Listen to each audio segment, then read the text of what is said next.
Do any of you ever pull jokes on people? Yeah, a lot of people do that. They like to pull the legs of somebody and make somebody laugh or fool them. And I got to sort of be known as somebody who done that kind of thing. But I would always yodel to let them know that whatever I was talking about was a tall tale and they could believe it or not. Well, I'll tell you one of those kinds of stories then, and it took place on Mount LeConte. It took place on two Mount LeContes, in fact. The first Mount LeConte was in 1920. A woman named Laura Thornburgh.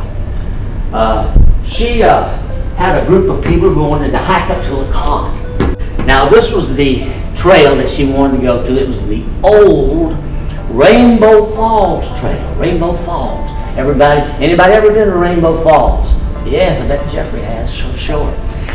Now, this was the old trail before the park come in, because in 1920, the park wasn't even thought of. It was 1934 before that became enacted, and in 1940 when President Roosevelt came and dedicated the park up at Newfound Gap. So the trail at that time was not what it is today.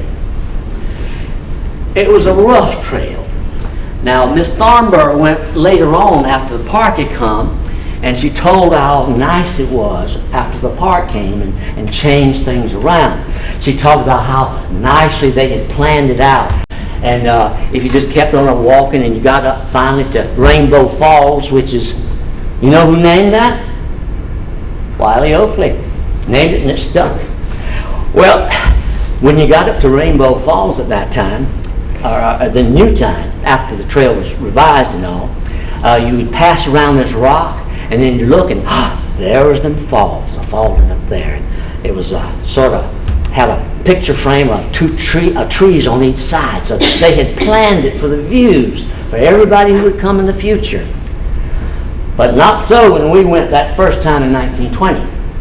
The trails was sort of rough. We had to go around these great big old grayback boulders. I mean, they were huge. And we had to cross the Mill Creek when we was going up a number of times. Mill Creek is what LeConte Creek came one of the days when the park changed it. And so it was tough. We had to sometimes get under trees that had fallen down on the pathway up there.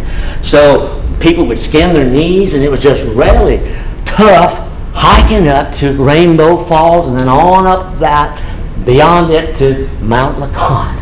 And when we got to the top, we were so tired. We were just panting. We were just breathing hard until we came out up by cliff tops. And we may have run out of breath, but we was breathless in another way because the view up there is just so beautiful. Anybody ever been to cliff tops? Yes, what a view it is. Such a beautiful thing. We just sat there in silence. We was in awe of how beautiful it was. Even us guides who had been there before, we just sat there and looked at that thing. And then the sunset come in and the colors were painting the skies and the hilltops and all. It was just so beautiful up there. Truly enchanting place up there. Spectacular. Well, after all that, we went back to, now they had a kind of a rough cabin up there by that time. It was rough, but it was fairly comfortable that we could stay in.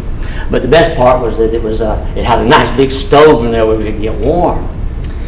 So we gathered around that stove in the evening, and Miss Thornburgh asked if I would tell a story. She twisted my arm. Well, I said, sure, I can tell you a story. It happened up at Mount LeConte, in fact, early on, a year or so ago. But at that time, I was guiding a group of college-age girls from the Knoxville College. And so we all went up to Mount LeConte.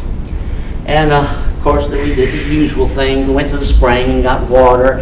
And then we went over to the cliff tops for the sunset, and then we went back. Now, we didn't have cabins then. We were camping out the doors, but we did have a nice fire burning, and that fire was nice. Now, going up to LeConte, I took me some taters along. because I really like taters, especially cooked in the ashes of a fire. So I took some along, but it were really cold up there.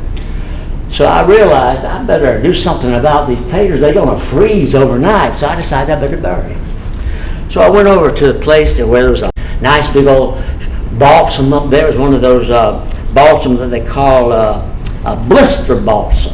It's actually a Fraser fir tree is what it is. And these blisters on that tree, they ooze this kind of oil, this kind of tar, whatever you call it. And the mountain people, they called it the milk of the tree. And this ointment was good for sores and blisters and things. And some said it was good for kidneys, and you could also sell it and get a good price for it. So I buried the potatoes under the roots of that nice balsam tree. So then I went on back, and we retired for the evening in our blankets, rolling up in them. And then the next morning, of course, we had to go out to Myrtle Point. Now that's where the sun rises. And it's just like this big old expanse of rocks. And you could walk on that thing, and if you walked too far, you could just seem like you'd fall forever, just way down there. But then that sun come up. And it's like we was the only people in the world looking at the sun coming up there at Myrtle Point, and it was so beautiful, really beautiful. And after that, we went back had our fire going, and said, I better get them taters. So I walked over to that balsam tree, and I started digging around, getting them taters out of the dirt there. Now, a couple of gals, they wandered over, and one of them said, Mr. Wiley, what kind of tree is that, and what are you doing? And I said, oh, that there's the balsam tree. And I don't know what come over me, but I decided that I was going to put a little joke on it. I said, well, and these here are balsam potatoes. And the girls looked at me, balsam potatoes. And the first girl said, well, I lied that I never hear tell about a balsam tree having potatoes at their roots. I want to taste one. Well, I should have told them that it was just a joke, but I kept right on with it and said, oh yes, I got plenty of taters, I'll let you try one. So I gathered up the taters, we took them back and put them in the ashes of the fire, and they got all tender, and poked around in the ashes and got them good all and cooked, and then pulled them out of the ashes, pulled them out and cooled down a little bit, then I picked up one and I give it to that girl. Well, she broke it in half and gave it to her friend. And her friend said, this tastes like just an ordinary potato to me. And the first girl says, oh no, it's a lot better than that. It has a much stronger taste than a regular potato. I really like it, I sure do. Well, she said that, just like you, I just wanted to chuckle. I wanted to laugh out loud, but I couldn't, because it would just spoil the joke, and also I just sort of turned away and smiled to myself. That girl actually believed that we got taters from that balsam tree's roots. Well, nothing more was said about it, except we broke camp and headed down the trail. We was going down the Allen Cave Trail this time. And we hadn't gone too far, and that girl tapped me on the shoulder. She said, Mr. Wiley, I want you to find one of them trees, them balsam trees. I want you to dig me up some of them balsam potatoes so I can take them back to Knoxville and let some other people taste them.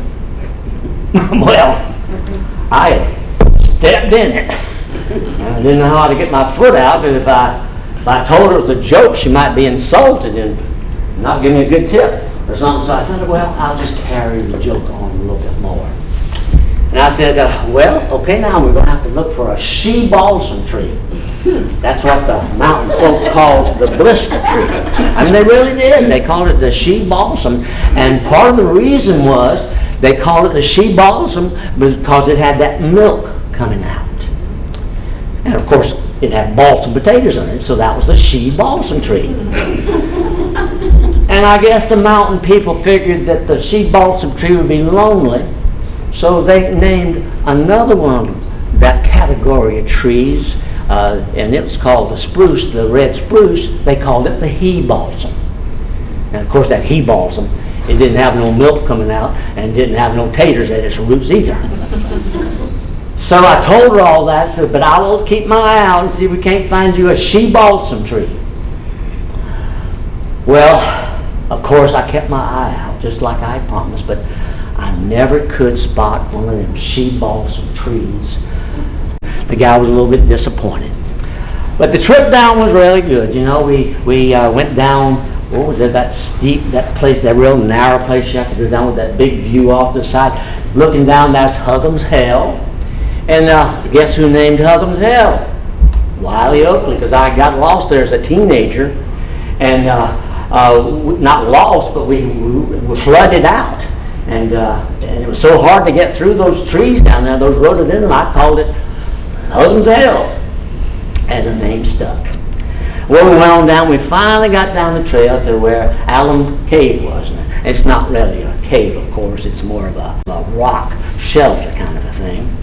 And we went on down some more. We came to the great big old beautiful lookout where you could see so many mountains everywhere you looked. And across was the Duck Hawk Ridge where the peregrines nest over there. And there's a big hole over there. I don't know if you've ever been over there. I've been over there. And if you're not too tall, you can get inside that hole.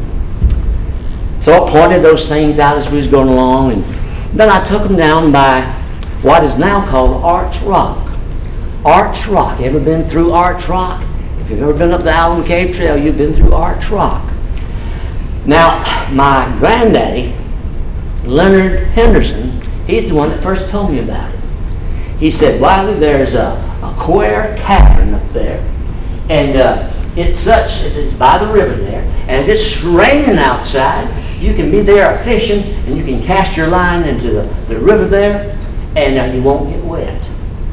And I found it myself too when I was one time fishing out some of the trail, some of the branches and all of that Little Pigeon River. And so when the park was laying out the trails, I showed them that place called Arch Rock, and they liked it. So the way they was going to put it was different. So they changed the trail and they moved it over so it goes through Arch Rock. So we went on down through that and went down to the parking lot and all and went on our ways. I forgot all about that until I was walking in Knoxville one day on the sidewalk, and this man come up to me. I know him. He said, Wiley, why did you tell those girls that big yarn of yours about them balsam potatoes? Those girls came back to Knoxville and they told everybody that Wiley Oakley said that the balsam trees has got taters at their roots. And you know that ain't true, Wiley. Why in the world did you do that? Well, I started chuckling again thinking about it. I said, well, you know, I never dreamt that those girls would actually believe me when I said that. So I apologize. That's a tale I should have yodeled after, but I did not. So I guess that's a good way to think about that tale. It's a yodeling tale in which I did not yodel. And I think we ought to make up for that here, today, right now. So when I was here 2 years ago, I had the group do some yodeling. And I'm sure that whoever was here went back home and they rehearsed and they rehearsed and they tried it over and over. So we probably got some excellent yodelers out there today. So what I'm going to do, I will shout out a phrase of the song there, and you just echo it back to me. Okay? Okay. A-little-lay-o. A-little-lay-o. A-little-lay-o. A-little-lay-o. A-little-lay-o.